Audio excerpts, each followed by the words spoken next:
Hey guys, I'm Anna, and today I'm going to show you how to fix Bulder mobile app not working.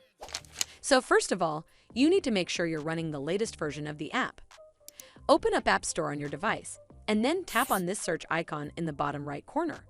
Then search for the Bulder mobile app, and if you see this update button right next to the app name, simply tap on it to make sure you're running the latest version of the app. But if you still encounter this issue, then you need to clear App Cache. Go to your device settings and then scroll all the way down to General and tap on it. Then tap on iPhone Storage. From here, search for the Bulder mobile app and then tap on it. Once you're on this screen, you need to tap on Offload App. Tap again to confirm. It'll take a bit for processing, and then a Reinstall button will show up. Simply tap on it to reinstall the app.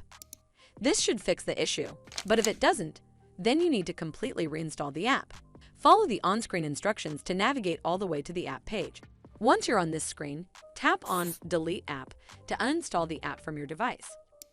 Once uninstalled, you need to open up App Store and then search for the Bulder mobile app right over here in the search bar, and then click on this Get button to install it back on your device. Hopefully this will fix the issue, and if it did, then make sure you give this video a super thanks by clicking on this heart icon to help support the channel, and don't forget to hit that subscribe button. We'll see you in the next one.